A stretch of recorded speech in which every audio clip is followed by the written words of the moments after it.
Here we are, the Monday after Easter and after the holiday of Passover. Of course, you know that Jesus' Last Supper was a Passover dinner showing the interrelationship between Judaism and Christianity. A friend of mine, Marty Getz, and you can find some of his songs up there on YouTube, a Messianic Jew, a great person. I urge you to listen to that music because we need some spirituality these days, and we need the unity between Christians and Jews. We are the same people. It's very important in these days of the coronavirus. We need to hang together, or as our great founding father, Benjamin Franklin, said from my birthplace of Philadelphia, we'll all hang separately. And what's happening today is not just a fight against coronavirus with regard to China. Of course, we have at Freedom Watch our class action lawsuits against China, both in the United States and in Israel, and soon to be in other countries as well, contacted by lawyers all over the world, and we're working on that. And we're also working on assembling our plaintiffs, which now number about 800 in terms of our class action lawsuit in Dallas, Texas. Go to freedomwatchusa.org, join that as a putative plaintiff, support our cause with tax-deductible contributions because we need to get bigger, we need to hire more lawyers, we need to support people that will help us throughout the world and in this country. We also have our criminal case at the International Criminal Court, which has been opened for processing by that court very quickly. We have a Freedom of Information Act lawsuit to get to the bottom of why the intelligence agencies, the deep state intelligence agencies that have tried to remove the president in the past, still Obama and Clinton loyalists, through the minions left behind by John Brennan, former director of the CIA, and James Clapper, former director of national intelligence, both hateful people against Trump. They've tried to destroy him. We want to find out why the president wasn't timely informed.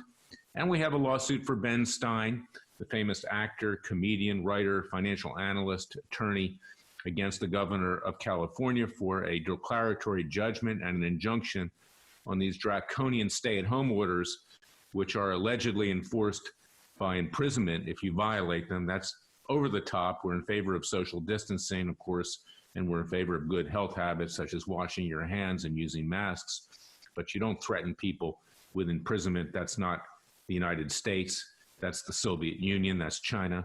And getting to China, I haven't heard to this date, and nor have you, an apology from China, even an apology for what they did, which more than suggests that this was done either intentionally or once it got out negligently. They saw the utility in destroying Western economies, bringing us to our knees, taking us down so they could rule the world without having to have an atomic holocaust. But of course, we also have people from within who are not playing a positive role, notwithstanding the Democrats who have distracted the president through two witch hunts, phony witch hunts, and impeachment proceedings, causing everyone to take their eye off the ball, is Dr. Fauci of the National Institute of Health, who last weekend took a shot at President Trump, saying that he didn't react quick enough with quarantining, with staying at home, and that kind of thing. Now, Fauci, know who he is. He's someone who has donated to both Clinton and Obama. He's obviously a government person. He's a leftist. Right now, he's counterproductive. And even if he was an expert, he needs to be removed. He needs to be fired because the president needs people around him that are part of the team, not someone who's going to stab him in the back. Right now, we only have one president, and this is the best president that we're going to get. God forbid we get Joe Biden. He's got a bigger problem than coronavirus, and basically he has dementia or the onset of Alzheimer's. If he's elected president, it won't be long before he's doing coloring books in the Oval Office, and that's sad because my mother died of Alzheimer's. I know what it's about. But this guy cannot be president of the United States. And I say that in my private capacity, not as head of Freedom Watch, because we don't take positions on elections. But I want you to support what we're doing because we really are the only group that's sticking our neck out here. You're going to get fundraising pitches from a lot of groups that want you just to sign petitions. You know where those petitions usually go? Usually nowhere. And when they do go somewhere, they get thrown in the circular file. That's the trash can. You get other groups that are raising money just to support the president. That's fine. Freedom Watch supports the president. We've been, in effect, his law firm now for 3 years. I've wanted to meet with him. I wanted to tell him what we're doing on his behalf and give him some helpful advice, but he's likely been kept away from Larry Klayman and Freedom Watch because of Roger Stone, who we've had issues with over many, many months, if not years, with my clients, Jerry Corsi and everyone else. A 7-time convicted felon at this point, 7 counts of perjury, witness tampering, and obstruction of justice. The president needs to hang around better people, and that's why he also needs to fire Fauci, because he just doesn't need people around him that commit crimes. He needs people that are loyal to him, and therefore he needs people like you and me. He needs patriots. He needs to listen to people who truly support him. And we support the American people. We support Radio America, who allows us to tell the truth.